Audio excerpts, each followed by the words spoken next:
ঢাকা বিশ্ববিদ্যালয়কে আজকে অনেকে চিড়িয়াখানা বলে অভিহিত করে। আগামী দিনে আমরা কোনো নীরবভাবে কোনো ঘটনা সহ্য করব না।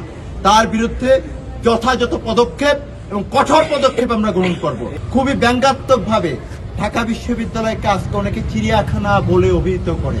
এটি আমাদের জন্য লজ্জাজনক। ঢাকা বিশ্ববিদ্যালয়ের শিক্ষার্থীদের জন্য এখানে রাত বেরাতে সার্কাস চলে, এইভাবে আমাদেরকে অভিহিত করা হয়, যেটি বিশ্ববিদ্যালয়ের শিক্ষার্থী হিসেবে আমরা মনে করি ঢাকা বিশ্ববিদ্যালয়ের যে গৌরব, যে ঐতিহ্য, সেটিকে বিভিন্নভাবে এই সকল বিতর্কিত শিক্ষার্থীদের মাধ্যমে আমাদের যে ইমেজ বাংলাদেশের জনগণের মাঝে রয়েছে সেটি নানানভাবে ভুলুণ্ঠিত করা হয়।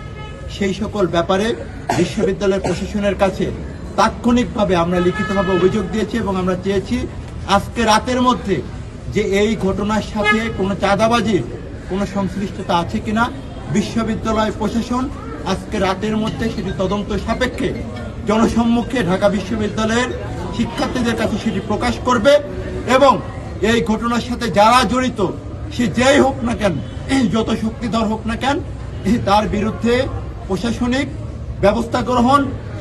এবং আমরা এটিও বলেছি বাংলাদেশ জাতীয়তাবাদী ছাত্রদল ঢাকা বিশ্ববিদ্যালয়ের কোনো নেতা কিংবা কর্মী যদি কোনো ধরনের চাঁদাবাজি বা কোনো ঘটনার সাথে জড়িত থাকে, প্রয়োজনে আমরা তার বিরুদ্ধে আইনানুগ ব্যবস্থা গ্রহণ করব। কিন্তু বাংলাদেশ জাতীয়তাবাদী ছাত্রদল ঢাকা বিশ্ববিদ্যালয়ের নামকে ব্যবহার করে কেউ যদি কোনো প্রকার মিথ্যা কল্পিত অভিযোগের ভিত্তিতে কোনো মব তৈরি করার চেষ্টা করে, সেটি বিগত দিনে আমরা যে নীরবভাবে প্রত্যেকটি ঘটনা সহ্য করেছি, আগামী দিনে আমরা কোনো নীরবভাবে কোনো ঘটনা সহ্য করব না।